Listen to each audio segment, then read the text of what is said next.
Kahalayim La, Yahweh, Bahashim, Yahweh Shai, Bahashim, Rechach Kodash.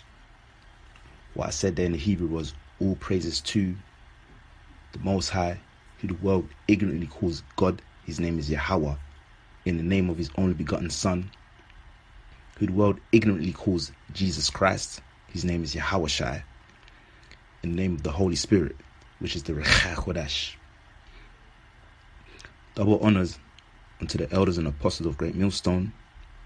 Peace and salutations to the Akim out there that are teaching this word in sincerity and truth. Shalom wa barakim al habayath shal dawada, which I said in the Hebrew was peace and blessings unto the house of David. And shalom lahabacharia, which I said in the Hebrew was peace to the elect, the 144,000, the chosen. Now this online epistle is going to be on a video that I came across recently, not too long ago. And it was a video of ISUPK. And the video was titled The Beast and His Mark. ISUPK, Washington DC, Motb, the Mark of the Beast. Now, I don't watch ISUPK, it's strictly GMS, just to put it out there. But I just happened to come across this video, you know, when you're just browsing and, you know, just, you know how YouTube is, Yasharala. And I tuned in to the video, and I'm already aware of, and those in this truth, those who sincerely follow this truth wholeheartedly and diligently and strictly and seriously, we know there's differences in understanding with certain scriptures, precepts, and verses and chapters. And I'm already aware of ISUPK and their breakdown of the Mark of the Beast. I'm fully already aware of it. But I just chose to chime in and just to see, you know, what was being said. And obviously, what was being said is what they've always said. And their Mark of the Beast breakdown is it's not correct. You know, just to put it bluntly, it's not correct. It's incorrect, and it's wrong, and it's completely false, and how they break it down is completely inaccurate. As you know, this truth is repetitious, and the correct breakdown of the Mark of the Beast, one can only find it from and only from the elders and apostles of Great Millstone, beginning with Elder Apostle Tahar on down. And this breakdown has already been broken down multiple times. But like I said, repetition is the father of skill. And this online epistle will be the correct breakdown and the correct understanding and the proper explaining of Revelation chapter 13, the entire chapter. So before I do that, I'm going to let the clip play of his breakdown, and then afterwards I'll go into the correct breakdown of Revelation chapter 13, the full chapter. So Yasharala Babu Kashal, watch the clip, and you'll see the errors and the false understanding and the false explaining and incorrect breakdown of Revelation chapter 13. And he goes into some other verses and chapters, but we'll deal with that as we go through the breakdown. So Yashar al-Babak Shah, tune in to the footage. Thawala.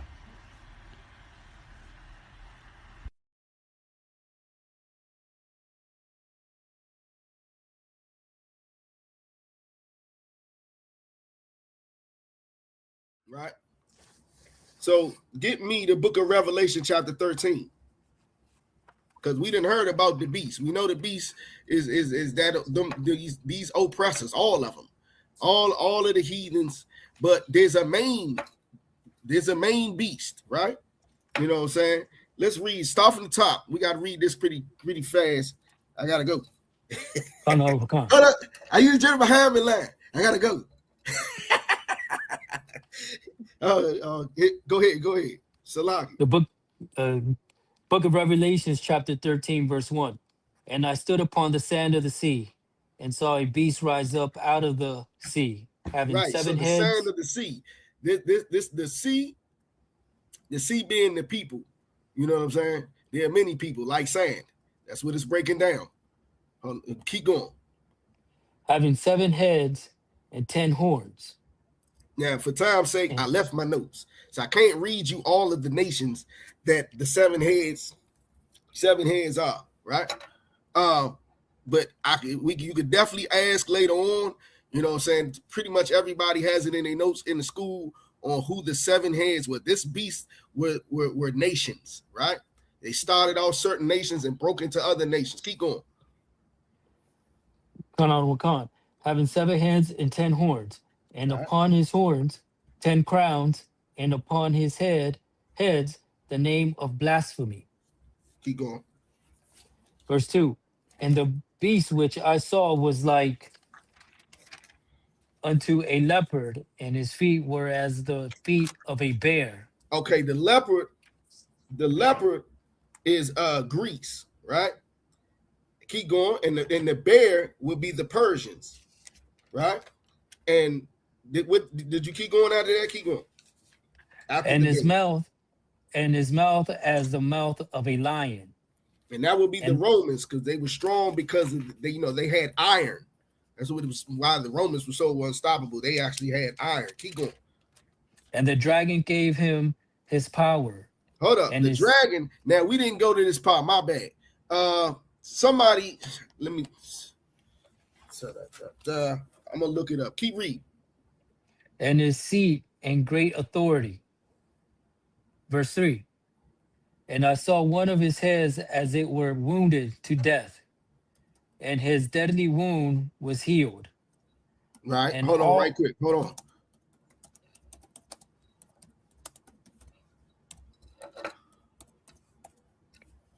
Get Nasawan.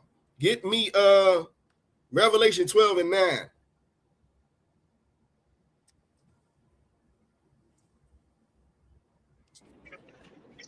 The book of Revelations, chapter 12, verse 9. And the great dragon was cast out, that old serpent, called the devil. Who was the dragon? Come, concert. Read after that. Who was the dragon?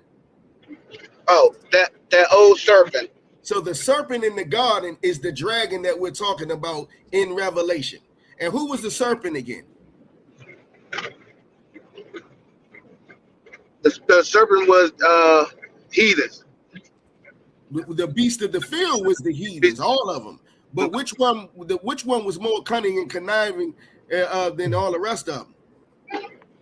Oh, Esau, the white man, right? So the dragon is our oppressor, and now he's more powerful, right? He's more powerful now. That's why he's a dragon. Now keep going, Isaiah.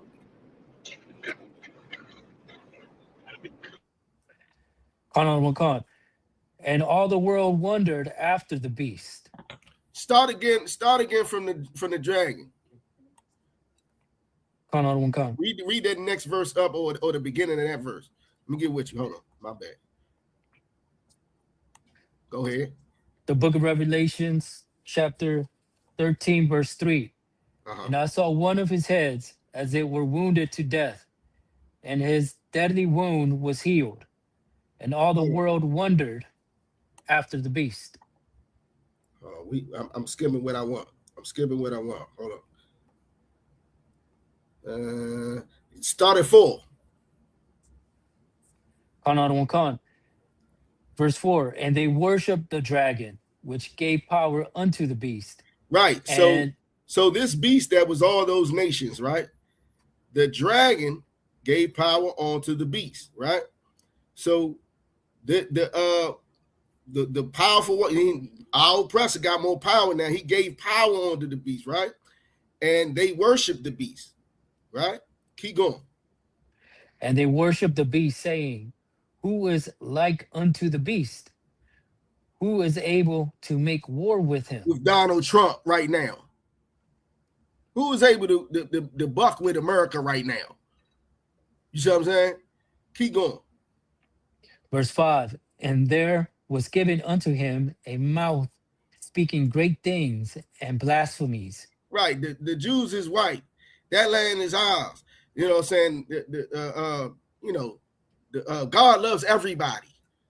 Christ died for everybody. It doesn't matter who you are. You know what I'm saying? He loves everybody. Great blasphemies against the Lord. Go ahead. Lies. Go ahead. And power was given unto him to continue 42 months. Keep going. Verse 6, and he opened his mouth and blasphemy against God, to blaspheme his name and his tabernacle, and them that dwell in heaven. Right. Listen. Everything that you ever hear coming from them is lies on the Lord. You really just look at everything that they're putting forth. You know what I'm saying? Keep going. I'm trying. I got to hurry up. I can't take too much time. Verse 7, and it was, Verse 7, and it was given unto him to make war with the saints. Oh, he got us on the bottom. Everywhere you see us in the world, we are on the bottom. All these heathens, and especially our oppressor, make sure we're on the bottom. And he lets them devour us. Keep going. And to overcome them, and power was given him over all kindreds and tongues and nations. Right. Notice it said giving him, just like it said earlier in Job. The wicked have inherited the earth. It was given to them. Keep going. Verse 8, and all that dwell upon the earth shall worship him, whose names are not written in the book of life of the Lamb, slain from the foundations of the world. So everybody whose name is not in the book of life, the book of life is, everything's written down, you know what I'm saying? But those who going to get something, who Christ promised something, you know what I'm saying? Like when he said many mansions, my Father is making many mansions for you. Those who worship the beast, their name is not written in the book of life of the Lamb slain of the foundation of the world. Keep going. Verse 9, if any man have an ear, let him hear. You better pay attention to this. You see what I'm saying? Keep going. Verse 10, he that leadeth into captivity shall go into captivity. Check this out. That beast, all these things that he's done to us, all these captivities, every last one of the beasts. It's 18 nations. 18 different races, nations and races on the earth today. And we were in slavery to 17 of them. Meaning we've been enslaved to everybody on the earth. And read that from the top again. He that leadeth into captivity shall go into captivity. Can somebody tell me what that is? Nasawan. Salaki, sir. He that put us in slavery should go in slavery. Yeah, but what do you call that? The oppressor should become oppressed. Izan, you had your hand up. They will be under our rulership. I get what you're saying, but what do you call that? You know what I'm saying? He that leadeth into captivity shall go into that captivity. Is that right? Is that wrong? What would you call that? Justice, sir. That is called justice. Exactly. He that, and go ahead, keep reading. He He that killeth with the sword must be killed with the sword. Also justice. Keep going. Here is the patience and the faith of the saints. Oh, we got to sit back and stop loving this beast. Anybody who loves him, your name will not be written in the book of life. But if you hold strong, justice will come. Keep going. Verse 11. And I behold another beast beheld, Salakia. And I beheld another beast coming up out of the earth. And he had two horns like a lamb, and he spake as a dragon. I'm gonna have to skip down a little bit. I ain't got that much time. Salakia. I wanted to answer the sister because it's only right. You Georgiana, you in these classes, you should know what we know. You know what I'm saying? So I'll take time out to edify you and get you right. Okay, go to verse 13. Let's start there. Come. Verse 13. And he doeth great wonders, so that he maketh fire come down from heaven on the earth in the sight of men. Right. You ever seen Hiroshima? What happened in Hiroshima? Nagasaki. Go ahead, Azan. Yeah, they bombed it. So they dropped the A-bomb on them. Right. He drops fire from the sky. This dragon, who was the serpent, he got power now because now he can do wonders in the sight of men and drop bombs on you from the sky. You call him a dragon because you ever seen one of these giant planes fly over you? Now imagine John the Revelator. See, you got to put it in perspective, right? John the Revelator is way back then given a vision of now of a giant plane flying over top of him. You see what I'm saying? That's what you would get. You could get where he said a dragon. There are no such things as dragon. He said a dragon that drops fire from the sky. You ever seen one of these big bombers fly overhead and drop bombs? That's what John the Revelator is talking about. Keep going. Verse 12. And he exerciseth all the power of the first beast before him. No, we're on 14. Salakia. Verse 14. And deceiveth them that dwell on the earth by the means of those miracles. Yeah, which by these miracles he doing, he deceiving everybody. Everybody think they need to follow him. Keep going. Which he had power to do in the sight of the beast, saying to them that dwell on the earth that they should make an image to the beast, which had the wound by his sword and did live. Now, let me start back at the top. The miracles and the power had to do so. So him being able to, his military might, that's what it's speaking of. By his military might, you know what I'm saying? In the eyes of these beasts, he could control them and deceive them, saying to them that dwell on the earth that they should make an image to me. You ever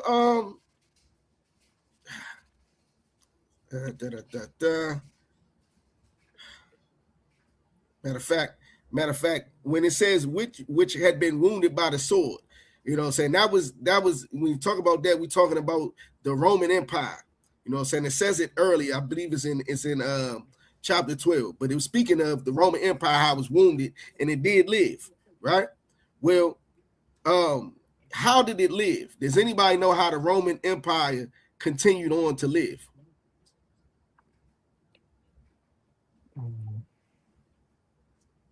And I'll give you a hint. In here, we say it's worse than crack.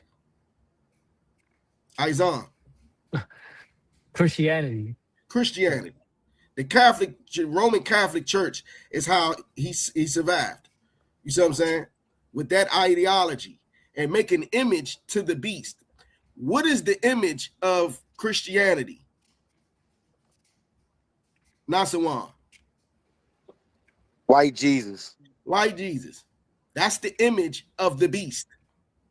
And by that image, you see it everywhere. You can go in Africa. I think they have the biggest statue of white Christ is in Africa. They got them. They got a nice size one up in Brazil, up on the hill. That image is everywhere. That image of the beast. Go ahead. Go to 15. Kanarun Khan. Verse 15. And he had power to give life unto the image of the beast. How was he able to have? How was he able? What was his power that he was able to give life with it? We spoke of it earlier. What power did he have to give life onto this image?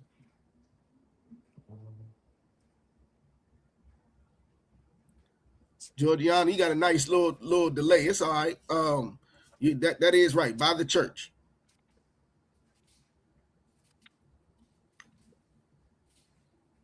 Nobody?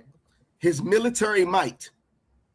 You gonna worship this, or we gonna unalive you? We're gonna drop bombs on you. If you don't want democracy and Christianity, all that, you know what I'm saying, we gonna get at you.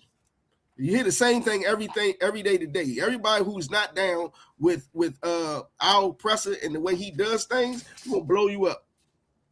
You know what I'm saying? Keep going. That the image of the beast should both speak and cause that as many as would not worship the image of the beast should be killed. I just said it. You ain't gonna get down. You ain't gonna worship this here. You ain't gonna worship me. Yeah, you out of here. Keep going. Verse 16. And he causeth all, both small and great, rich and poor, free and bond, to receive a mark in their right hand or in their foreheads. Right. And he calls everybody, small and great, no matter who you are, rich or poor, you know what I'm saying, slave or a free man, to receive a mark in their right hand. Anybody know what your right hand represents in the Bible? Isaiah. Your actions. True, but more with it. Naswan. Your works. It's pretty much the same thing. We ain't got that much time. Your strength. Your strength is your right hand. That's just usually your strong hand represents your strength, right? So you receive the mark in your right hand. You know what I'm saying? And in what? Their foreheads. In their foreheads. Your forehead is representing the ideology. So we already spoke on it. We already spoke on it. His the way he survived was Christianity and made an image to it. You know, Christ, the white Christ. You know what I'm saying? You don't worship this way, you out of here. You know what I mean? And now you're gonna wear the mark. Now, wearing the mark in your right hand, using your strength to push that ideology. You see what I'm saying? So somebody like a police officer, the military, American military, you know what I'm saying, or any of their Shalom, Lisa John, anybody that is using force to spread the ideology of our oppressor. You see what I'm saying? That's having it in your right hand. A pastor is a good way of saying, or just anybody, tell you the truth. You know what I'm saying? Using that corrupt communication, spreading the ideology of our oppressor. A pastor will be a good one, though. He has the mark in his forehead. You know what I'm saying? That's the ideology part. So, but is there many people who are walking around with this mark? You think like a Christian. You have the mark in your forehead. You see what I'm saying? You walk around and you're fighting for America. You're fighting for the laws of our oppressor to enforce them. You know what the laws of our oppressor enforce? I mean, you know what the ideology of our oppressor enforces? Does anybody know what they're enforcing? Oppression on God's children. You know what I'm saying? That's what they're enforcing. You know what I'm saying? That mark right there, that means you everything you're pretty much enforcing in about. It's against the Lord. It's against us. It hinders us. It oppresses us. You know what I'm saying? Keep going. Verse 17. And that no man might buy or sell, save he that had the mark or the name of the beast, or the number of his name. Now a lot of people think that this is just talking about individuals. This is not talking about individuals. When it says that no man might buy or sell, it's talking about Venezuela. Venezuela was not trying to get down. Guess what they did? They cut off all of the oil that they was trying to ship. They were seizing all the oil. They were knocking down boats, talking about, yeah, y'all criminals over here, just to give them a reason to come take the oil. You see what I'm saying? They putting sanctions on people. You know what I mean? You know what I mean? Like, you can't buy and sell in this world unless you with the beast. You know what I'm saying? Hold on real quick, Salaki. I don't want my computer to die. I thought I plugged it up. Let me plug.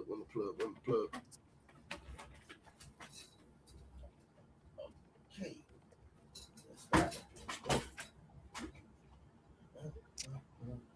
Boom. My bad, y'all, to make sure my computer didn't die. I thought I had it plugged up. That was not the plug. Salakia. So yeah, it's not talking about one man. It's talking about the nations, the other beast. You know what I'm saying? You won't be able to get down in this world unless you're worshiping the beast. Right? Keep going. Verse 18. Here is the wisdom, that him that hath understanding count the number of the beast. For it is the number of a man, and his number is 666. Right. And once again, this isn't talking about one man. You know what I'm saying? Everybody talking about the Antichrist, thinking it's the Antichrist. Well, the Bible says, and you can paraphrase it in your Google machine and type in, there will be many Antichrists, Christ said. Christ said there will be many Antichrist. There's no, and the Bible's not talking about no one man is the Antichrist. You know what I'm saying? The Bible said it would be many.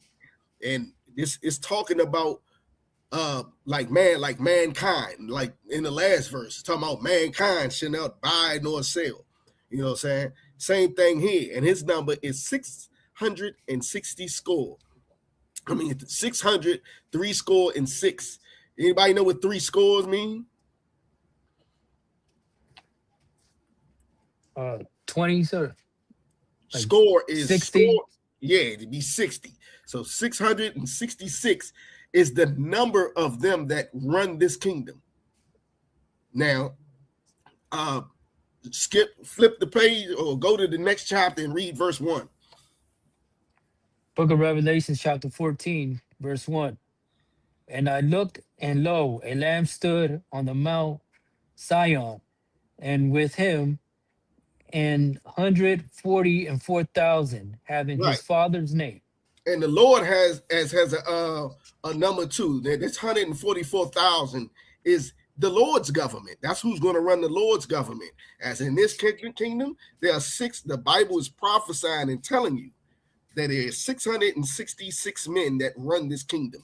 Where the Lord has 144,000. That's 12,000 from each tribe, and it's 12 tribes. You know what I'm saying? All right. So with that being said, get me. I'm about to cap it off, right? So give me the book of Ezekiel, chapter 9, verse 4. We got to read fast.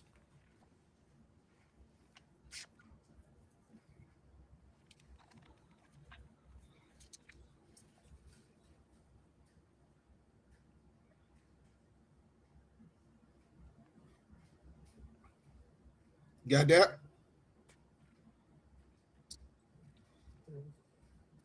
Anybody, whoever got it.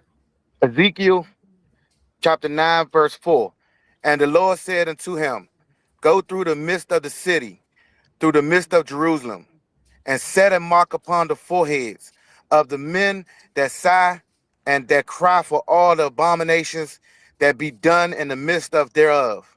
You didn't know you was in the Bible. Anybody that's in the ISUBK, you in the Bible. The Lord said, go through the city, tell the angel, go through the city and set a mark upon any man who sighs and cries about what's going on right now. What do we do when we out on the corner? We out there crying about what's going on right now. They come in this joint all the time in the comments. Oh, they crying again. They crying again. You know what I'm saying? Hey, they always crying. No, the Lord said to do that. Cry loud, spare not. And then you listen to this verse, the Lord said put a mark on every man that's doing that. You see what I'm saying? Keep going. Verse 5. And to the others, he said in my hearing, go ye after him through the cities and smite. Let not your eyes spare, neither Yeah, have ye pity. Don't spare none of them. But set a mark upon the ones that are crying for all of that, right? Give me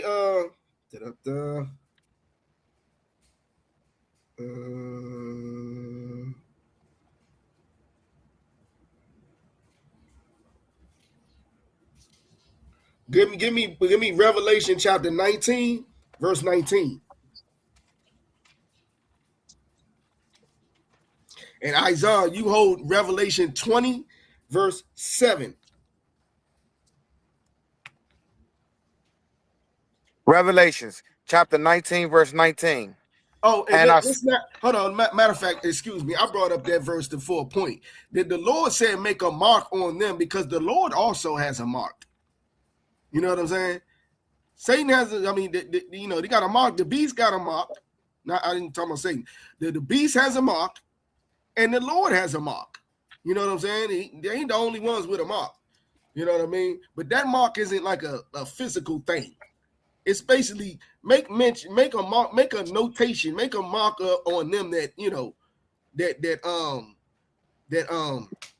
dang it, on them that are sighing and crying and they're doing the work of the Lord and calling it out.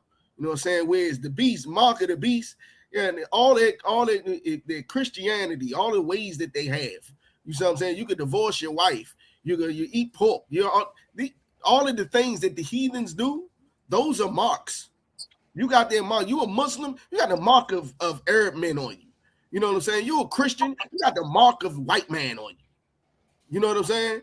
But in a nutshell, you can have many of their marks on you. That's what the mark of the beast is. And there's a main beast. But keep going on what you at. The Lord got a mark too. Go ahead. And I saw the beast and the kings of the earth and their armies gathered together. Everybody gathered. Everybody. The beast got people that's with him. His allies. Keep going. And their armies gathered together to make war against him that sat on the horse and against his army. Who sat on the horse? In this contest, does anybody know? Christ, for time's sake. This is Christ. They trying to make war. The beast and his allies are trying to make war against Christ. Keep going. And the beast was taken, and with him taken. What does that sound like? He lost. He lost. Keep going. And with him the false prophet that was wrought miracle before him. With which he deceived them that had received the mark of the beast, and them that worship his image. These both was cast alive into the lake of fire, burning with brimstone. And I brought this up just to say, look, choose the right side. You know what I'm saying? The Lord got a mark. The beast, we know who he is. Now you know who he is. You know what I'm saying? You know who he is. You know what his mark is. You know what I'm saying? Get that mark up on for you and choose the right side. Get that mark of the Lord up on you. You see what I'm saying? Because in the end, the beast will be taken. He's going to lose. You want to be on the winning side. You know what I'm saying? And with that, you know what I'm saying? Ain't nobody passed the class off to, but with that, I pass the class off to Officer Shpatayak. So Yasharallah, you've heard the man speak. You've heard the man break down Revelation chapter 13. And you've heard and witnessed the false breakdown of Revelation chapter 13. So let's get straight into it. And let's get the correct breakdown. Let's hear the correct breakdown. Let's listen and be edified with the correct breakdown of Revelation chapter 13. And I will say this and continue to say it. Double honors unto the elders and apostles of Great Millstone, beginning with elder apostles to heart on down, because it is through the spirit and power of Yahweh, Bahashim Yahweh Shai, Bahashim Rechakodash, I have this understanding. I get this understanding, and I know this understanding. So, Thawada Famyad La'ai Walam to the elders and apostles of Great Millstone, and ultimately to Yahweh Bahashim Yahweh Shai. And what I said there was, thank you always, forever. Now, before we get into this breakdown, remember, John the Revelator is on the Isle of Patmos as a prisoner. And he was the last disciple to be alive. And he is receiving a vision on the Isle of Patmos directly from Yahweh Shai through an angel. And he saw the rise and fall of what we know as the beast system. So let's get into this. Revelation chapter 13 verse 1. And I stood upon the sand of the sea and saw a beast rise up out of the sea, and having 7 heads and 10 horns, and upon his horns 10 crowns, and upon his heads the name of blasphemy. One thing that was noticeable about the individuals, the man's breakdown from ISUPK, is he failed to go into words. He failed to go into the root words to get a clearer understanding, a crystal clear understanding. And this is what GMS, this is what followers of GMS do. This is what GMS does. This is what our teachers in GMS teach us to do. They teach us, beginning with Elder Apostle Har down, to go into the root words, to go into the words, to get a more defined and clearer understanding of what is being said in these scriptures, in these precepts. So let's get into the words beast. You know, we use the Blue Letter Bible, which is recommendable when doing our studies and our breakdown to get clearer understanding. Here's beast in the Greek. Strong's G 2342. Therion. Therion. Therion. And it says here, an animal, a wild animal, wild beast, beast, metaphor, which is obviously, as we know, there's a lot of metaphors that is used in the Bible. Because as the Bible, we have to read it metaphorically in certain instances. And as we know, the Bible is supposed to be read in spirit. And like I said before, the Bible is a book of metaphors. And as we keep going, it says metaph, a brutal, bestial man, savage, ferocious. So the beast in Revelation chapter 13 verse 1 is speaking of a man. And which man is it speaking of? Esau Edom. It's speaking of Esau Edom. And also, the beast also represents NATO and EU, which America and Canada came out of under what we know as the Treaty of Rome 1957. And we're going to get more clearer understanding of this. But one thing about me, when I'm doing my videos, I try to make it simple, because I'm all about keeping it simple. I stay in my lane, and I stay with where I'm at, where the Lord, where Yahweh Bashim Shai has put me, the position he's put me in. So again, the beast is speaking of a man. Which man? The man is Esau Edom. And the beast also represents NATO and EU, which America and Canada came out of NATO under what we know as the Treaty of Rome 1957. Also, it says in this verse, let's read it from the top again. Revelation chapter 13 verse 1.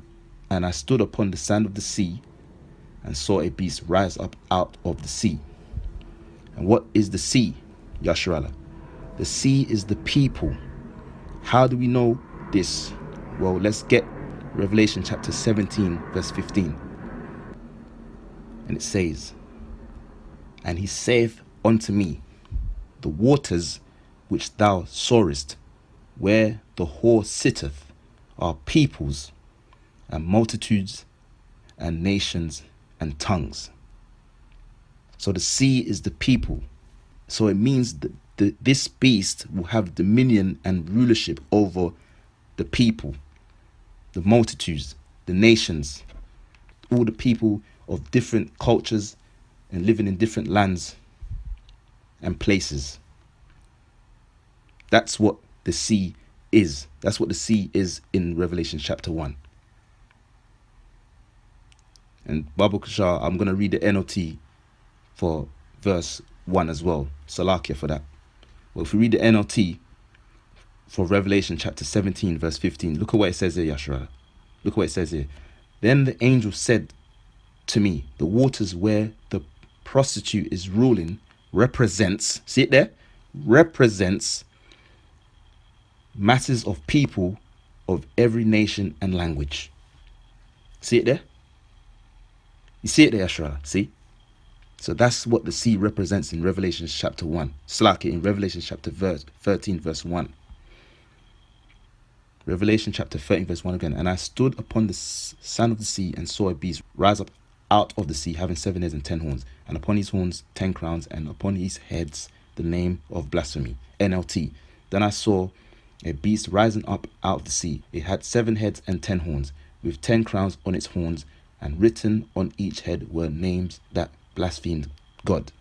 Now the 7 heads, Yasharallah, are the Greeks, Romans, Germania Major, Germania Minor, the French, the Spanish, and the British. And we know out of the British came out Babylon the Great, which is America.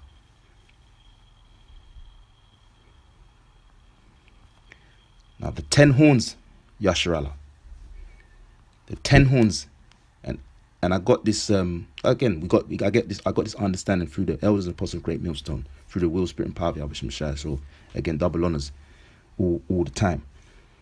But the 10 horns at the time of Rome, Yasharallah, are the Vandals, the Ostrogoths, the Alemanni, the Franks, the Visigoths, the Burgundians, the Lombards, the Anglo-Saxons, the Suevi, and the Harali.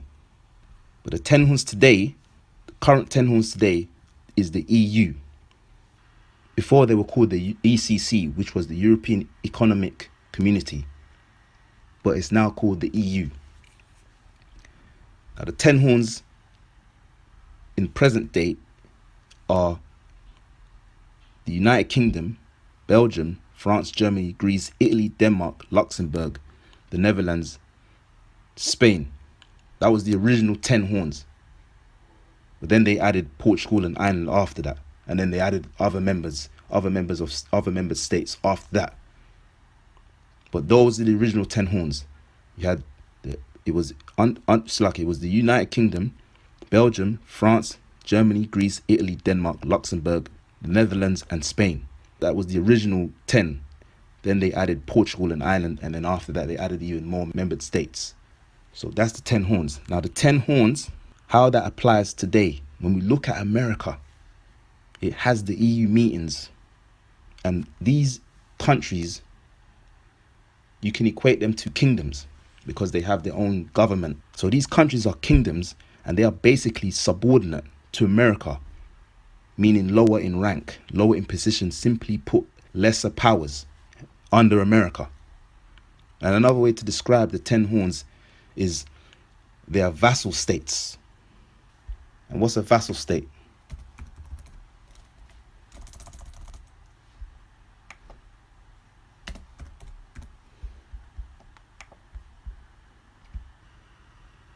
A vassal state is a nation or state that is subordinate to a more powerful superior state, generally characterized by limitation on its independence, particularly in foreign affairs. So you see it there, and that's how America has dominion over these kingdoms, these countries. And with that being the case, these countries that are the lesser powers, that are under and lower in rank to America, they give their power to the beast. They give their power over to America. How? I.e., economically, monetarily, and militarily, and various other ways. So those are the 10 horns, and that's how that applies today. Yasharallah. Again, Revelation chapter 13 verse 1. And I stood upon the sand of the sea, and saw a beast rise up out of the sea, having 7 heads and 10 horns, and upon his horns 10 crowns, and upon his heads the name of blasphemy. NLT. Then I saw a beast rising up out of the sea. It had 7 heads and 10 horns, with 10 crowns on its horns, and written on each head were names that blasphemed God. Now when we go into the word blasphemy, Yasharallah, in the Greek, it says, Strong's G 988, blasphemia. Blasphemia. it says blasphemia, and it says slander, detraction, speech injurious to another's good name, impious and reproachful speech, injurious to divine majesty. See it there, Yasharallah? See? And we know Esau Edom is a blasphemous man, highly blasphemous. America is blasphemous. Again, they wanna have dominion. Again, dominion over the people, over the states, over the country, over the world, over the nations. They wanna be in control of everything, and that's what their desire is. Their wicked desire, I might add. And let's get a precept to confirm what I'm saying. Again, he's trying to control the world. He's trying to oppose himself and exalt himself as Yahweh, Bahashim Yahushai. Let's get the scripture, 2 Thessalonians chapter 2, verse 4. And it says, who opposeth and exalteth himself above all that is called God, or that is worshipped, so that he as God sitteth in the temple of God, shewing himself that he is God.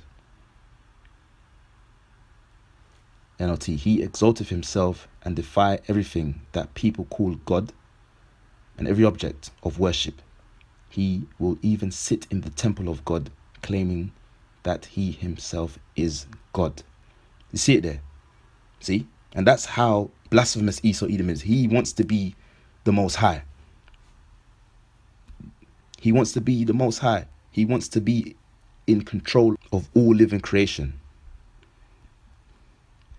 Another precept here, Isaiah chapter 14, verse 13 to 14.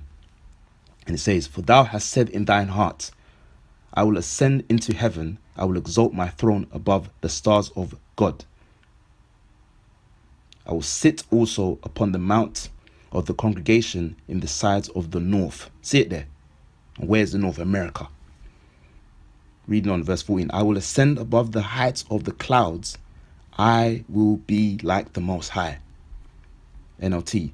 For you said to yourself, I will ascend to heaven and set my throne above God's stars. I will preside on the mountain of the gods, far away in the north. In the north is America. Verse 14. I will climb to the highest heavens and be like the Most High. See it there? And how does he want to be like the Most High? Again, he wants to control, he wants to have full dominion, control and rulership over the creation, over all creation. And how does he want to do that? By trying to take over the world via and with his microchip. See? That's his ultimate end goal.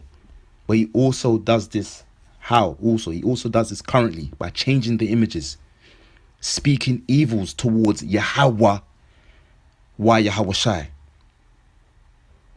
disrespecting the names, changing the colors, implementing his wicked and left-handed evil ways into the earth.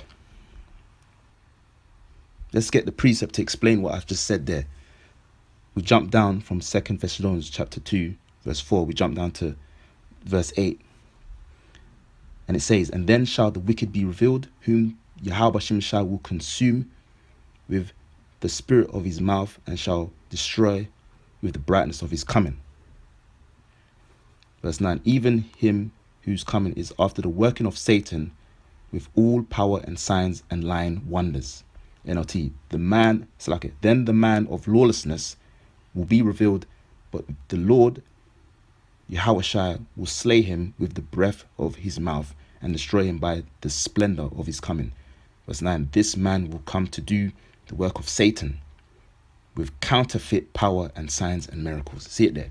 So again, implementing his wicked ways, which is that pseudoscience and lies and everything that Esau stands for.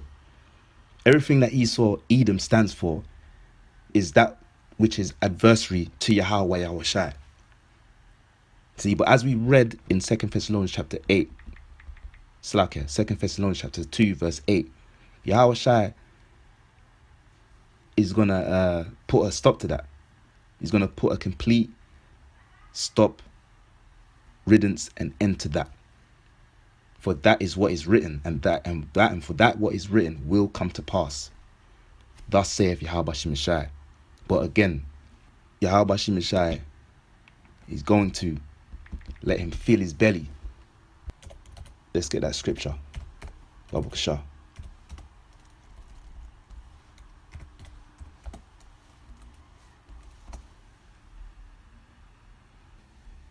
The book of Job, which in the Hebrew is Ayawab, which means hated. Chapter 20, verse 23, and it says, when he is about to fill his belly, Yahweh Shemeshai shall cast the fury of his wrath upon him, and shall rain it upon him while he is eating. NLT, may Yahweh Shemeshai give him a belly full of trouble. May Yahweh Shemeshai rain down his anger upon them. See it there, Yasharala? See it there? That is what is the outcome when it's all said and done.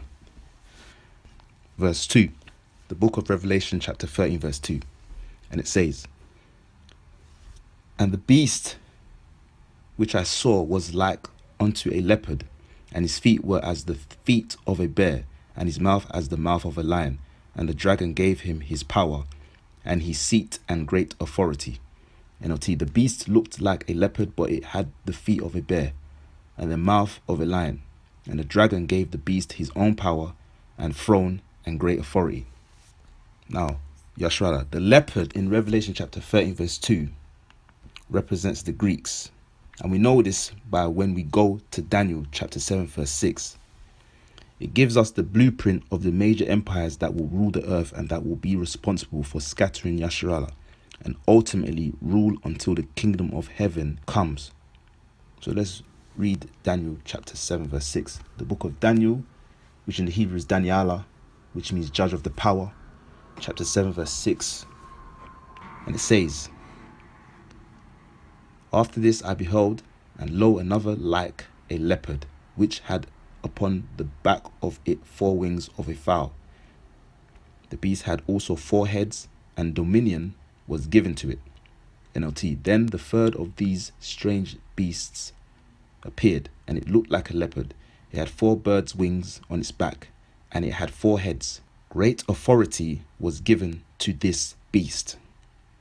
See it there, Ashrala?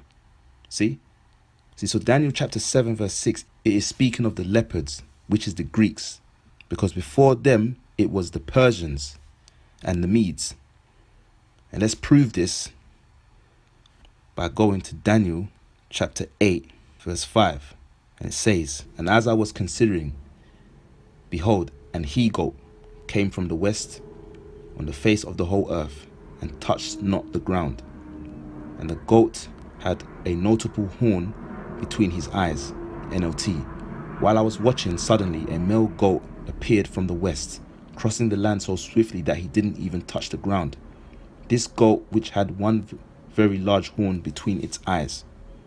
And that he-goat in Daniel chapter 8 verse 5 represents Alexander the Great.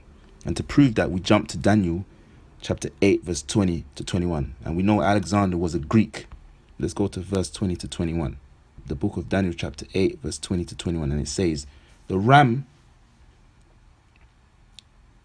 which thou sawest having 2 horns are the kings of Media and Persia. Verse 21. And the rough goat is the king of Grecia, and the great horn that is between his eyes is the first king. See it there? NLT. The two-horned ram represents the kings of Media and Persia. The shaggy male goat represents the king of Greece, and the large horn between his eyes represents the first king of the Greek Empire. See it there, Shrala. See it there? And as these Edomites say, they say civilization started with the Greeks because that's their beginning of their claim to fame. That's their beginning of their beast system as we know. See it there, Shrala. See? Now the bear in Revelation chapter 13 verse 2 represents Russia, because Russia is going to be one of the main countries that are going to come and destroy America. So here it says, and his feet were as the feet of a bear. And as we know, the Bible has a lot of metaphors. And what is the feet? The feet is the end of a thing. And we know ultimately Yahushua is going to give the final blow, but there is an order in how prophecies will take place. And Russia will be heavily instrumental in having a hand in destroying America. And we know this by going into the book of Ezekiel, which in the Hebrew is Yechazak Yala, which means his strength, power. And let's just read it, Baba Kashar, chapter 38, verse 1 to 4. And it says, and the Lord, Salakia, and it says, and the word of Yahweh came unto me, saying, Son of man, set thy face against Gog, the land of Magog, which is Russia, the chief prince of Meshech, and Tubal, and prophesy against him, and say, thus saith Yahweh Bashim Yahushai power, behold, I am against thee, O Gog, the chief prince of Meshech, and Tubal, and I will turn thee back, and put hooks into thy jaws, and I will bring thee forth, and all thine army, horses and horses, men, all of them clothed with all sorts of armor, even a great company with bucklers and shields, all of them handling swords. NLT. This is another message that came to me from Yahweh. Son of man, turn and face Gog of the land of Magog, Russia, the prince who rules over the nations of Meshech, and Tubal, and prophesy against him. Give him this message from the sovereign Yahweh. Gog, I am your enemy. I will turn you around and put hooks in your jaws to lead you out with your whole army, your horses and charioteers in full armor, and a great horde armed with shields and swords. See it there, Yashra, see? It says, put hooks into thy jaws. See? Now the lion, in Revelation chapter 13 verse 2, represents Britain. And the mouth of the lion is where America is going to come out of. Because America came out of Britain. Now the dragon represents the ancient Roman Empire, which gave him, who's the him, America, its power. Officially starting with the Greeks, but this beast system became a power at the time of the Roman Empire, as it was known as the Greco-Roman Empire. Rome is where they conquered more, and they became great in the earth. And as we see through time and history, they have become even more powerful. But as we know, according to the scriptures, that will come to naught when it's all said and done. Verse 3.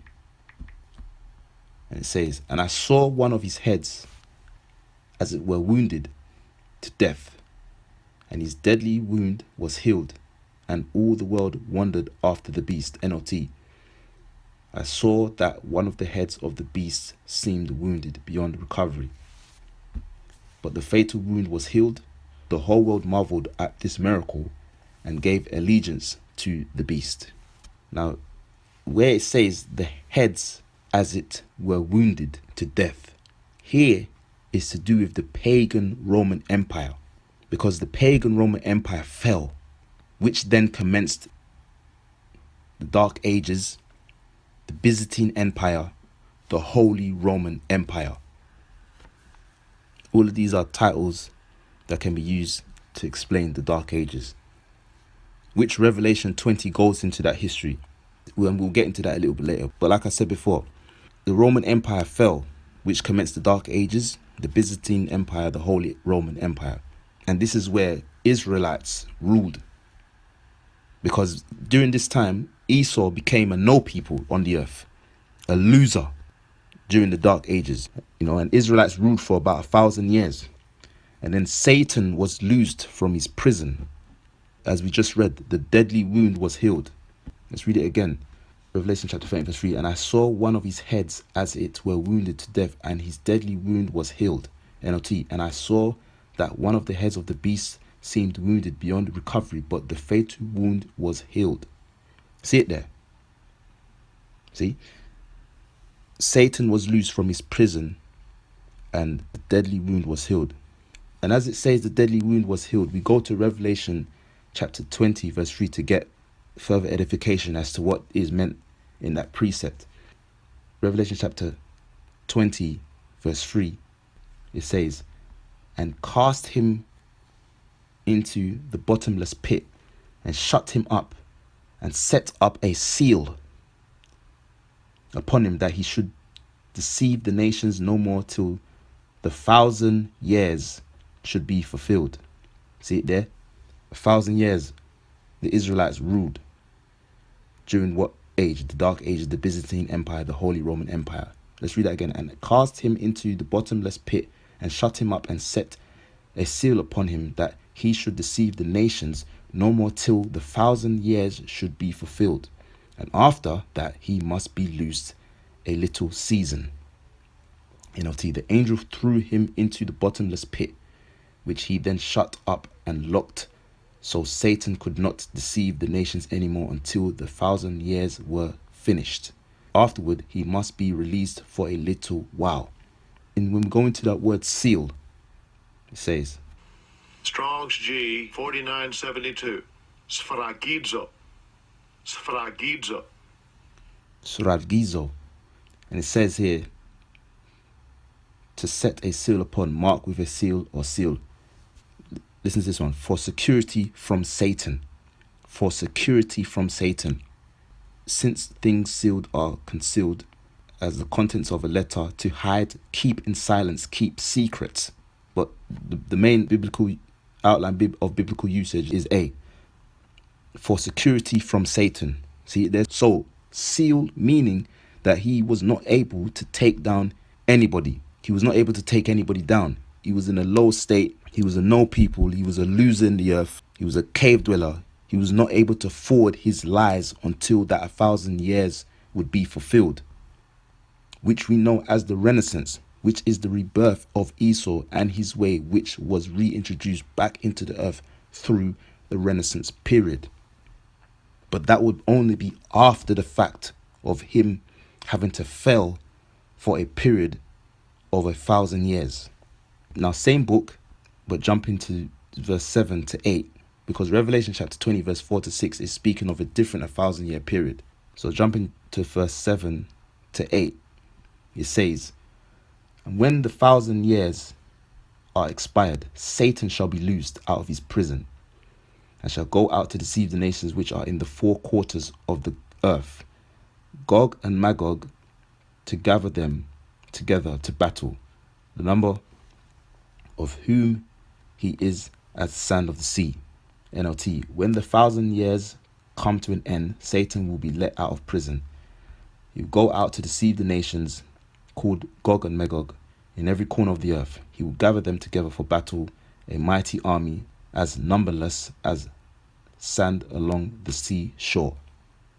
So Satan shall be loosed, meaning Esau coming in as the workings of Satan, which be the re-implementation of blasphemy, lies, deceit, evils, wickedness. But as it says in the precept, Gog and Magog, which is Russia, which is the bear, which is the feet, which is the end of it, which we know Russia will have a full hand in the demise of Esau, Edom's wicked kingdom. Let's read again, verse 8. And shall go out to deceive the nations which are in the four quarters of the earth, Gog and Magog, to gather to battle, the number of whom is as the sand of the sea. NLT, he will go out to deceive the nations called Gog and Magog in every corner of the earth. He will gather them together for battle, a mighty army as numberless as sand along the seashore. And the sand of the sea, which is the war of Armageddon, which we know is the final battlefield where the forces of good and evil will collide. Verse 4, it says, and they worshipped the dragon, which gave power unto the beast. And they worshipped the beast, saying, who is like unto the beast, who is able to make war with him?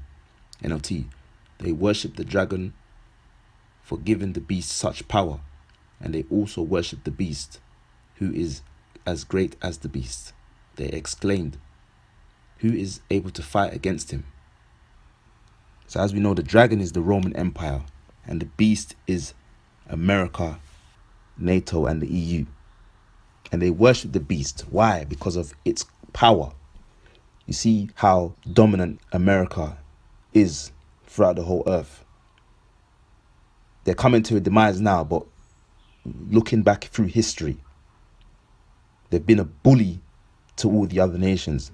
How? Via their conquering, via their military might, their idol worship. See, most people, most of these nations, they were all in. A lot of them was in disarray, believing that these are the people of the Most High. This is who the Most High is dealing with. These are the people with the truth, because they're very dominant. They're very strong monetarily. They have high influence, and in most cases, when it comes to meetings and scheduled gatherings to discuss major changes in the earth, they predominantly, if not dominantly, have the final say. And as it says in the precept, who is like unto the beast, who is able to make war with him? NLT, who is as great as the beast? They exclaimed, who is able to fight against him? Nobody, ultimately, when you see how they've been such a bully and a tyrant to all the nations and countries throughout history and throughout the earth. However, that's changing now, because Yahweh Bashim Shai is putting an end to that. But again, nobody, through history, through facts, through what we've seen. But when it's all said and done, the only person, the only power, the true power that can war and fight against the beast is Yahweh wa Yahweh Shai. It is they, it is him, it is the true power of Yashrallah who will destroy them in the final showdown, which will be World War III. Verse 5. And it says, and there were given unto him a mouth speaking great things and blasphemies, and power was given unto him to continue 42 months. NLT, then the beast was allowed to speak great blasphemies against power, and he was given authority to do whatever he wanted for 42 months. Now here in this precept it says speaking great things, and blasphemy again goes back to the idol worship, the lies, their evil ways, their pseudoscience. See, but the thing is, one has to understand that, again, power was given unto Esau Edom, and that's what he fails to realize. It's not your power. Esau Edom, America, it's not your power. Your power was given unto you via who? Through who?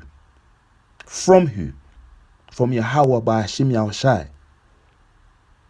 Your power is not of your own will. America, Esau, Edom, the beast. Let's go to the book of Job, which in the Hebrew is Ayawab, which means hated. Chapter 9, verse 24. And it says, the earth is given into the hand of the wicked. He covereth the faces of the judges thereof. If not, where and who is he? NLT, the whole earth is in the hands of the wicked, and Yahweh, by Hashem Yashai, blinds the eyes of the judges. If he is not the one, who does it? Who is? See? And the 42 months represents the 350 years when they came back into power during the resonance period. That's what the 42 months represents. Verse 6. It says, and he opened his mouth in blasphemy against power, to blaspheme his name and his tabernacle, and them that dwell in heaven. NLT. And he spoke terrible words of blasphemy against power, slandering his name and his dwelling, that is, those who dwell in heaven. Again, blaspheming, because Esau's a devil that the Bible speaks of. Esau Edom is the devil that the Bible speaks of, blaspheming the name, the Most High's name, his only begotten Son's name, the reputation, the images, the tabernacle, which are the Israelites. See, like, for example, over there in Tel Aviv, you have the biggest skittle parade to date. See, again, lies. He's pseudoscience, saying he's the people of the Most High, when he is an identity thief. He's a thief. He's a liar. He's a cheat. He's a fraud. Again, verse 6, and them that dwell in heaven. NLT, that is those who dwell in heaven. He's such a devil. He's such a demon. He even blasphemes the angels and the chariots, talking about look at how he depicts the angels and the chariots. He depicts the angels as a big-head, big-eyed green thing. He is in complete adversary towards righteousness. That's what Esau Edom is. He's anti-truth. He's anti-righteousness. He is anti-life. He's anti-order. He is anti-Yahweh Bahashim Yahushai. He's anti-Hamashiach. He's anti-Hamashiach. Verse 7. And it was given unto him to make war with the saints and to overcome them. And power was given him over all kindreds and tongues and nations. NLT. And the beast was allowed to wage war against Yahweh Shemshai's holy people and to conquer them. And he was given authority to rule over every tribe and people and language and nation. See it there? See, because Esau Edom, his blessing was the fatness of the earth. And who did he overcome? He overcame the saints, which are who? The Israelites. But not only the Israelites, but all the nations and kindreds and tongues of people. See? All the tribes. That's the blessing that was given unto him. He has the fatness of the earth, the sword. Verse 8. And it says, and all that dwell upon the earth shall worship him, whose names are not written in the book of life of the Lamb slain from the foundation of the world. NLT, and all the people who belong to this world worship the beast. They are the ones whose names are not written in the book of life, that belong to the Lamb who was slaughtered before the world. So see here, Yasharal, this verse is basically speaking on how the majority of people pretty much worshipped this man. They worshipped his ways. They took heed to his lies. They believed in him. They had confidence in him. They trusted him. They put their faith in him, Esau Edom, in his laws. However, the remnant, the first fruits, the elect, the chosen, will be against the worshipping of this man in all ways, shapes, and forms. And even if it means being put to death, the remnant, the first fruits, the elect, the chosen, they will have no problem in accepting that outcome. Verse 9 to 10. If any man have an ear, let him hear. He that leadeth into captivity shall go into captivity. He that killeth with the sword must be killed with the sword. Here is the patience and the faith of the saints. NLT. Anyone with ears to hear should listen and understand. Anyone who is destined for prison will be taken to prison. Anyone who is destined to die by the sword will die by the sword. This means that Yahweh Shemshai's holy people must endure persecution patiently and remain faithful. Again, verse 9. And if any man have an ear, let him hear. Meaning, this is speaking unto the true believers. And who are the true believers? The true believers ultimately are the elect. The remnant, the first fruits, the chosen. Again, the sword and his fatness of the earth was Esau's blessing. Rome's blessing, America's blessing. But even that being the case, it will be through his own blessing via what is we just read in the scriptures. It is by his own blessing that will lead to his damnification. We just read it, Yasharallah. Let's read it again. If any man have an ear, let him hear. He that leadeth into captivity shall go into captivity. What has Esau Edom done throughout the four corners of the earth? He's put, ultimately, the main victims is the Israelites. He that leadeth into captivity shall go into captivity. He's put Israelites in captivity. He that killeth with the sword must be killed with the sword. He has murdered multiple nations of people, but most specifically the Israelites. Here is the patience of the faith of the saints. NOT. Anyone have an ear? Slack it. Anyone with ears to hear should listen and understand. Anyone who is destined for prison will be taken to prison. Esau Edom is notorious for sending Israelites to prison falsely and wrongly and unjustly. Anyone destined to die by the sword will die by the sword. Esau Edom has murdered many nations of people, and specifically Israelites, unjustly, devilishly and wickedly. This means that Yahweh Shemshai's holy people must endure persecution patiently and remain faithful. But the Israelites will remain faithful. Why? The elect will remain faithful. Why? Because we know righteous judgment will take place when it's all said and done. Esau Edom, you'll be going in slavery. Esau Edom, you'll be killed. Esau Edom, you will get judged through the spirit and power of Yahweh Shemshai. Verse 11. And I beheld another beast coming up out of the earth, and he had two horns like a lamb, and he spake as a dragon. NOT. Then I saw another beast come up out of the earth. He had two horns like those of a lamb, but he spoke with the voice of a dragon. See it there, Ashrala. See? Now, as we've just read this scripture, in order to get the right understanding, the correct understanding, we go to Daniel, which in Hebrew is Daniela, which means judge of the power, chapter 7, verse 7. And it says, After this I saw in the night visions, and behold, a fourth beast, dreadful and terrible, and strong exceedingly. And it had great iron teeth. It devoured and brake in pieces, and stamped the residue with the feet of it.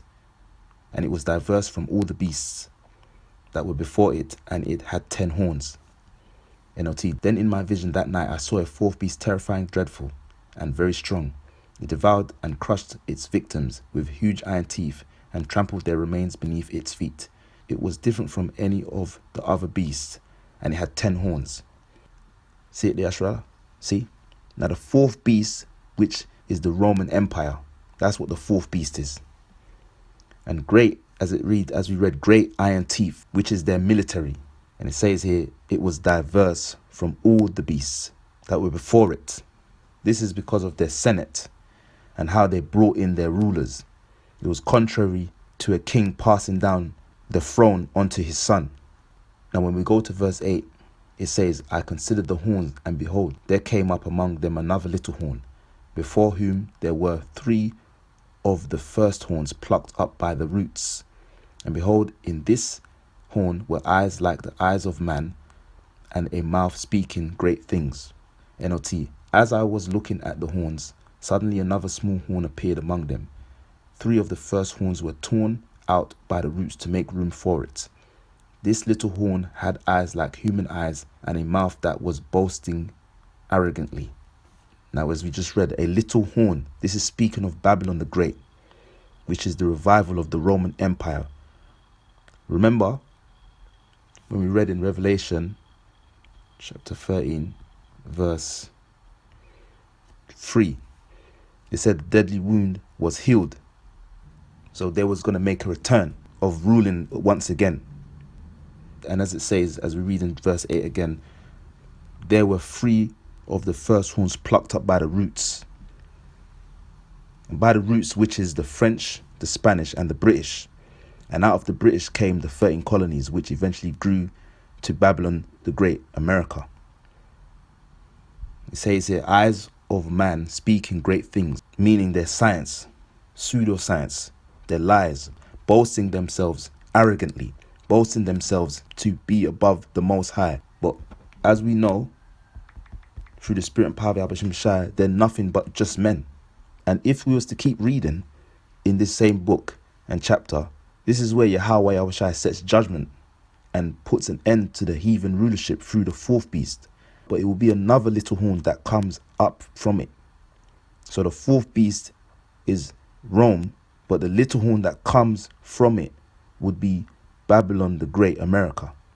Now going back to Revelation chapter 13 verse 11, to explain the two horns like a lamb and spake as a dragon.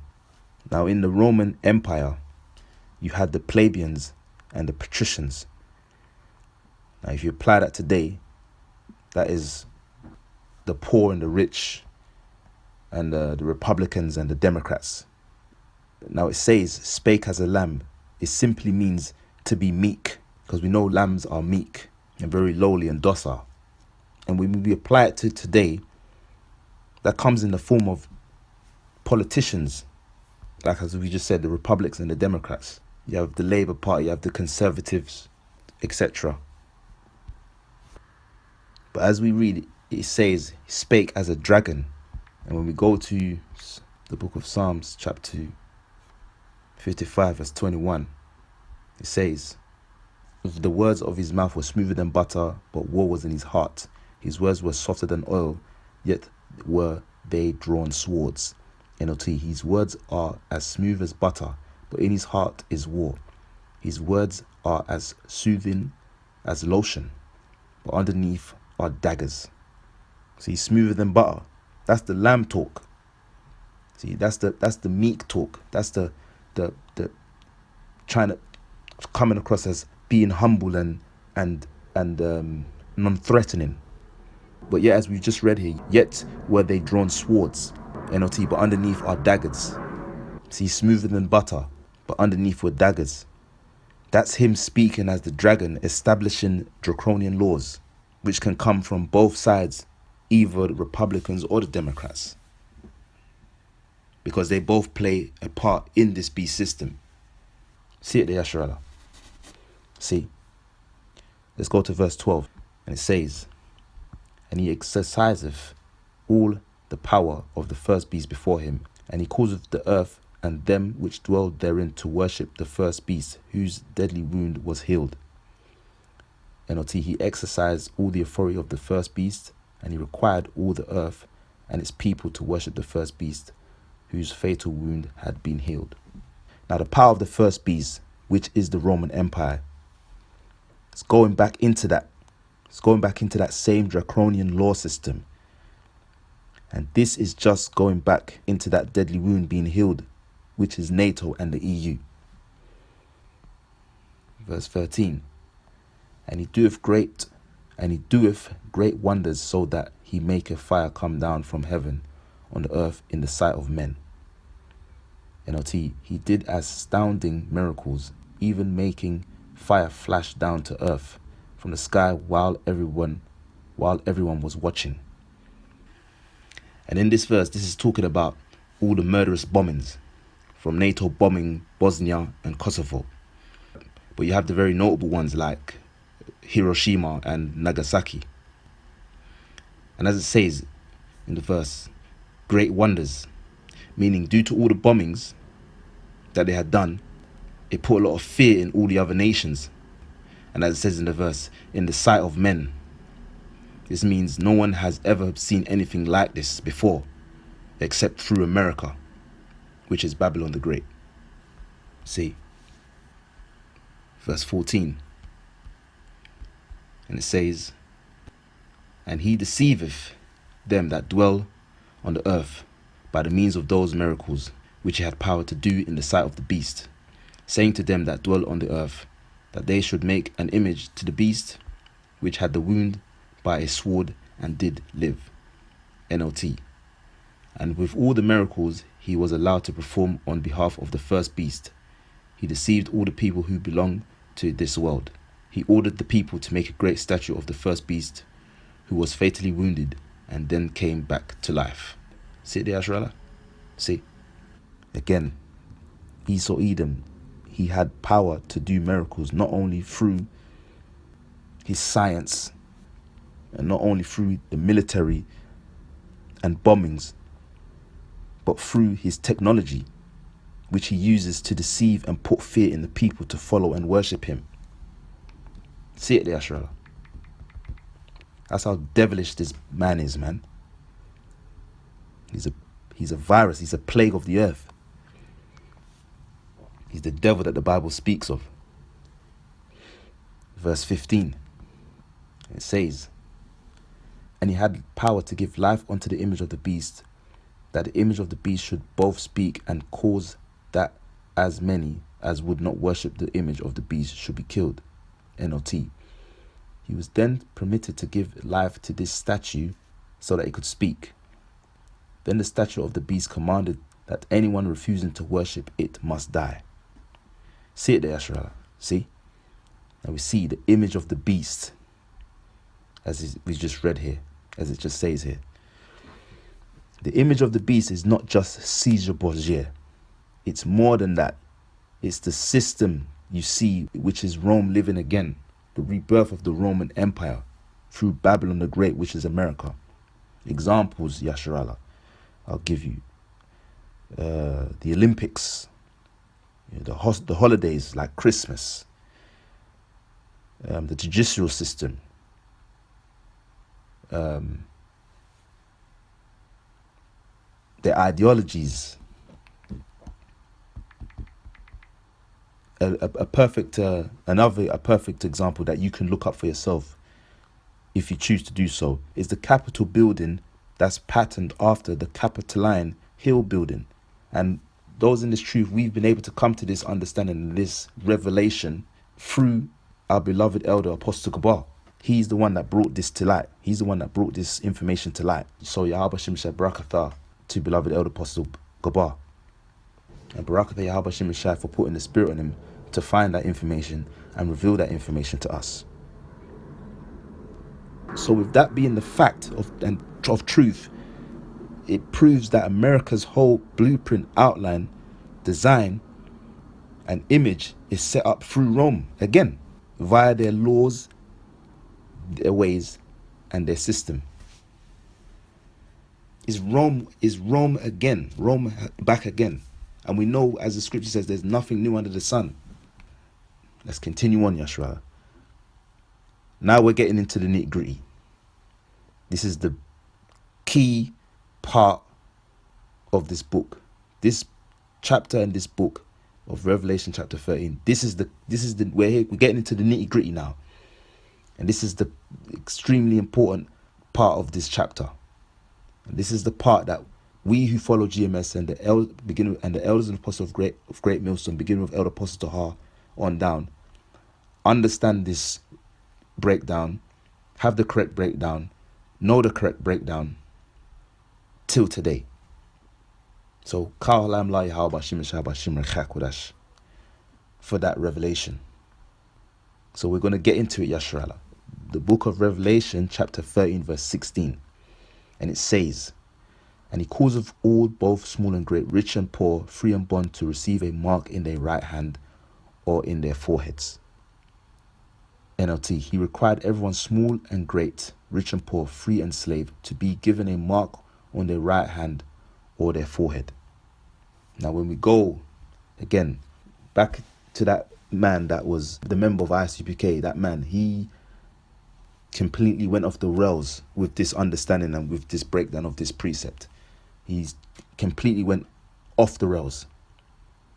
But here, us who follow GMS and listen to GMS and only GMS, I'm here to give you the correct breakdown through the spirit and power of Yahweh Shemshai Again, double honors unto the elders, apostles of Great Millstone, beginning of Elder Apostle Tahar on down.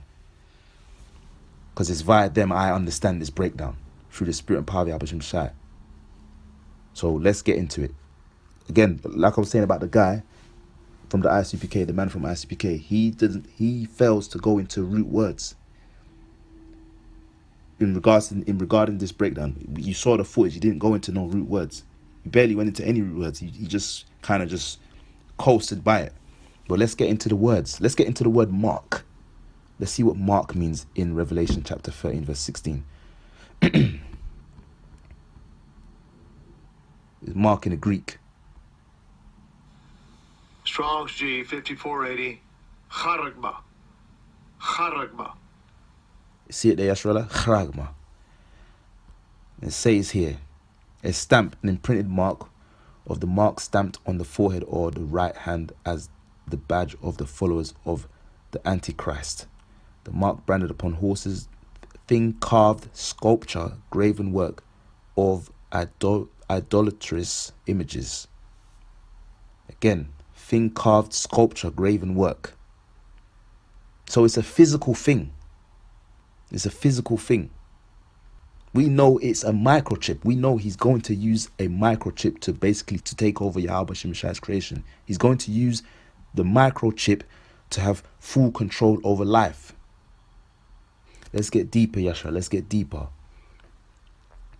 Going to Strong's definition, it says charagma from the same as G5 482, a scratch or etching, i.e. stamp as a badge of servitude, a sculptured figure, statue, graven mark.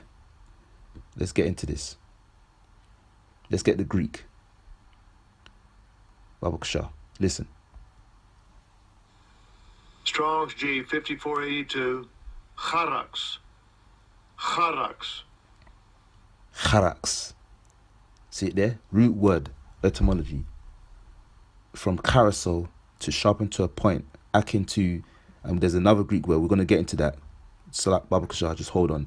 Through the idea of scratching, outline biblical usage, a pale, or a stake, a palisade. See it there, Yashrala? A pale or a stake, Yashrala. You see it there?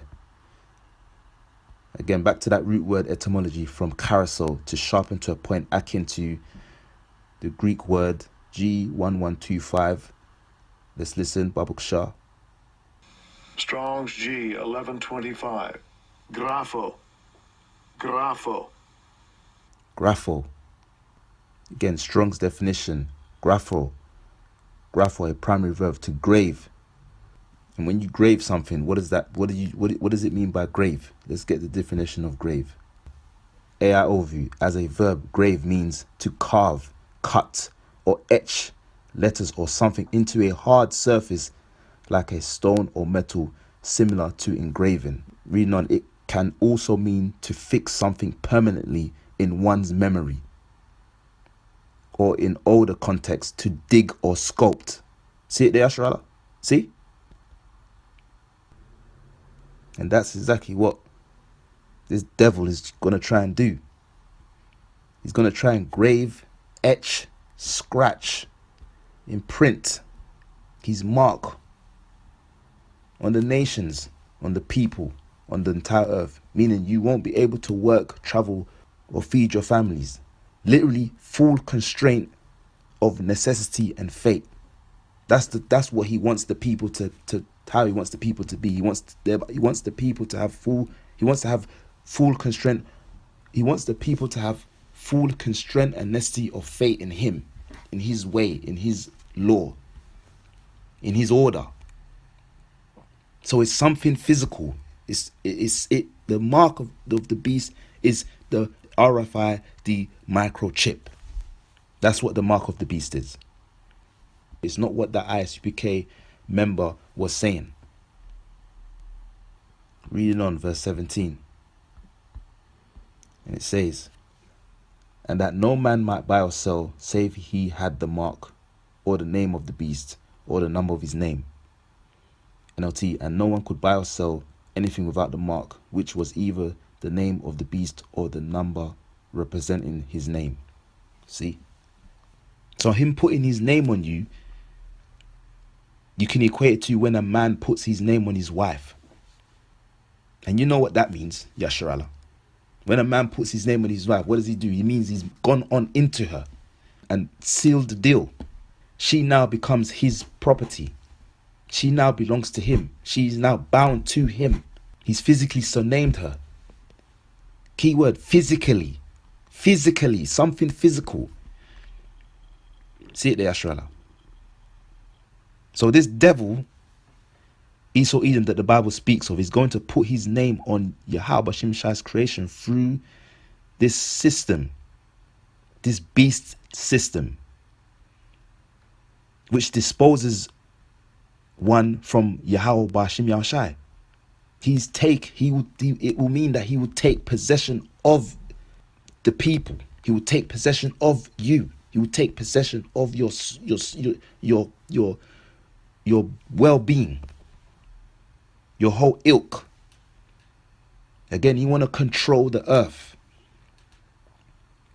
In other words, you belong to him. The people will belong to him. The people become his property. He occupies the people. He will occupy the people. He will occupy the people, and ultimately, through this mark, he will alter and control the destiny of the people. That's the direction he's going down. That's his agenda. That's his end goal. And final verse 18. And it says, here is wisdom. Let him that have understanding count the number of the beast, for it is the number of man, and his number is 666. NLT, wisdom is needed here. Let the one with understanding solve the meaning of the number of the beast, for it is the number of a man. His number is 666. And we're going to the interlinear concordance once again. We're going to the number 666. It says, Strong's G 5516. Chai, Xi, stigma. Chai, Xi, stigma. Chi Psi stigma. Chi Psi stigma, Yasharallah. You heard it there. And when we go to the Strong's definition, G4742, you have the Greek. It says, Strong's G 4742. Stigma. Stigma. and that goes back into the word mark. And you can find that word marks in the book of Galatians chapter 6 verse 17. It says, from henceforth let no man trouble me, for I bear in my body the marks of the Lord Yahushua. NLT, from now on don't let anyone trouble me with these things, for I bear on my body the scars that show I belong to Yahushua. See it there, Yashra. Again, that word marks.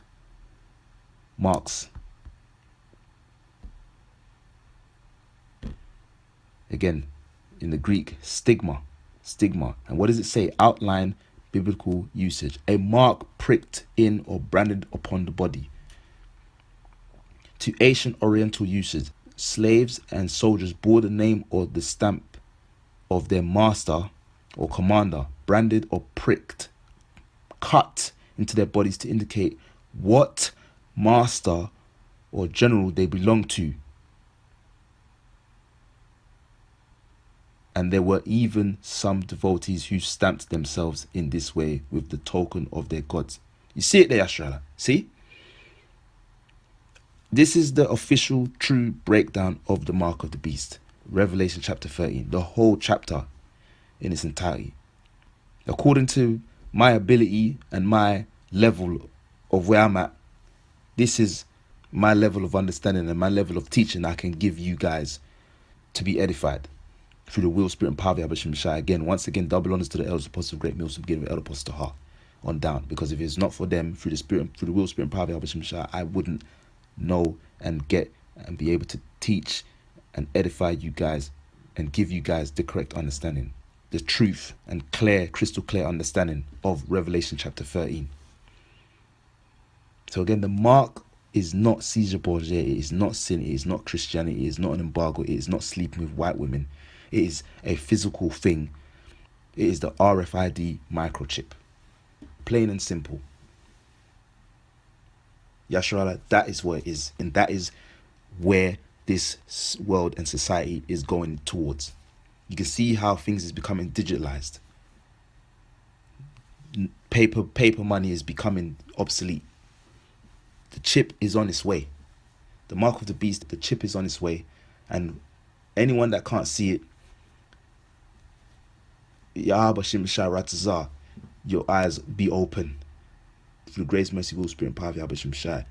But everything is of the will of the Lord. Everything is of the will of Yahweh Shem Shai. So if it's meant for you to see it, you'll see it. But if it's not meant for you to not see it, you will not see it. And it's just straight like that. It's just that plain and simple. However, Yasharallah, as we know, Esau Edom is going to try and implement his microchip, his mark of the beast system. And there will be many that will submit.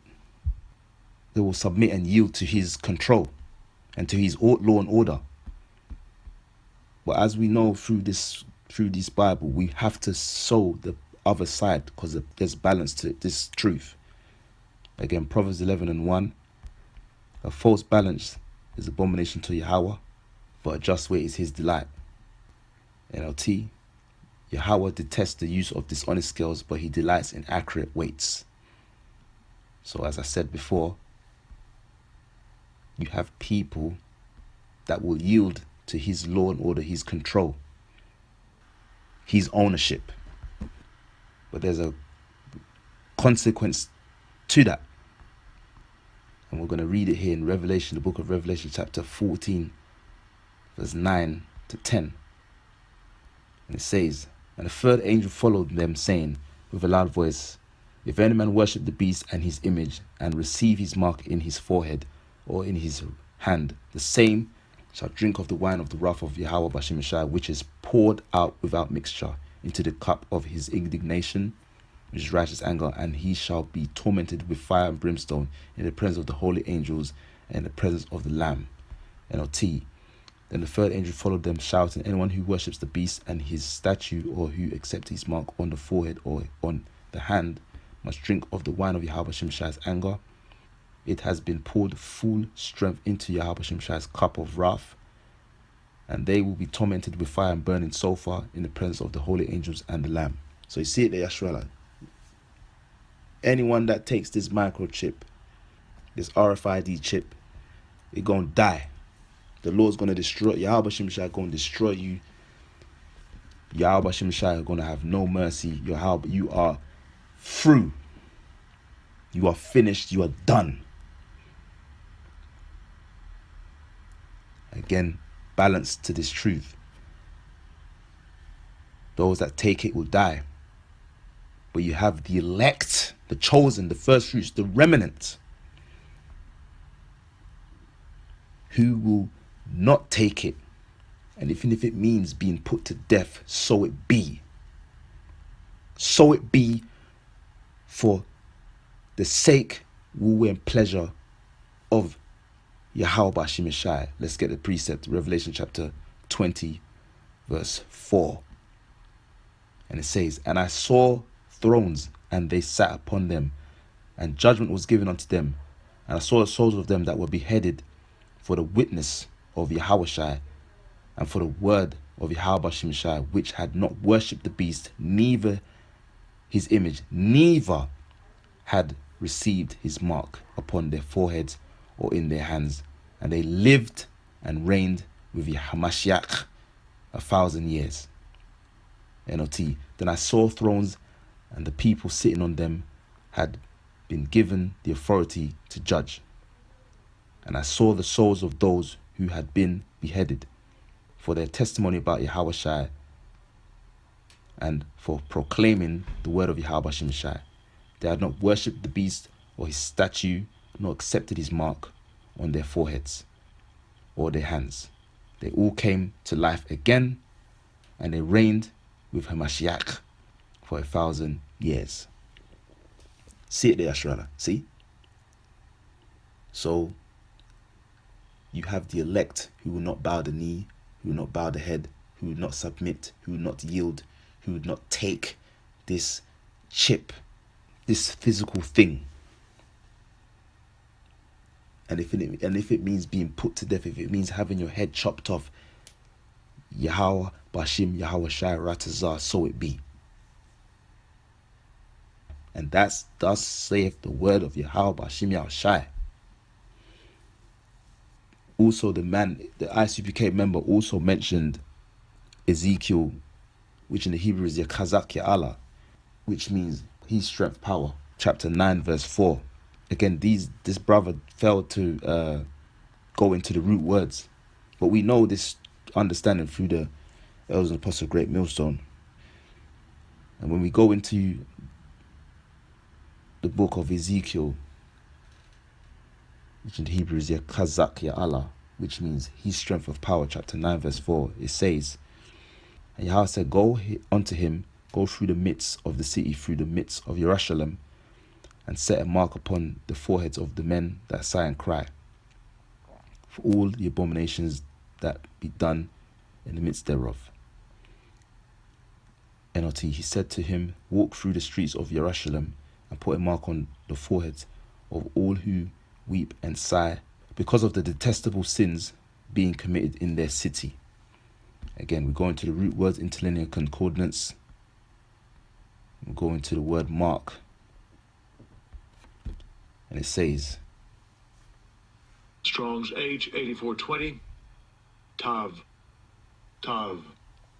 it says Tav, which is not the Paleo Hebrew, is Dara. That's how we say it. That's how it's properly said in the Hebrew, in the Lashon Kodash, Thara. Which is, as we see it here, outline of biblical usage, desire mark. A, mark as a sign of exemption from judgment.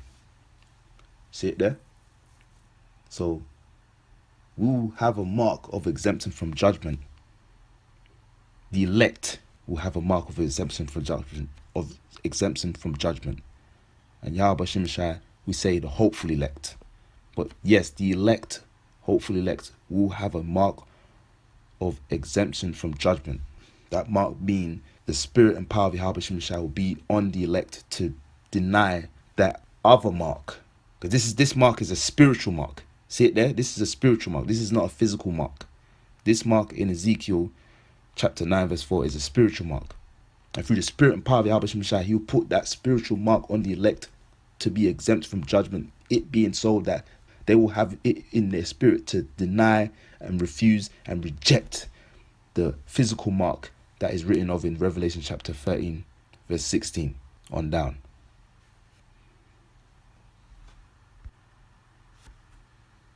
So with that, Yasharala, I hope and pray that this lesson was edifying. And with that, I say, Ka'alam La, Yahweh Bashim Shai Bashim Rechak Kodash. Double honors to the elders of Apostles of Great Millstone. Peace and salutations to Akim out there that teach this word of sincere and truth. Shalom wa barakim al habayaf shal dawada, which is said in the Hebrew was peace and blessings to the house of David. And Shalom lahabakaria, which is said in the Hebrew was peace to the elect. 144,000, the chosen. Shalom.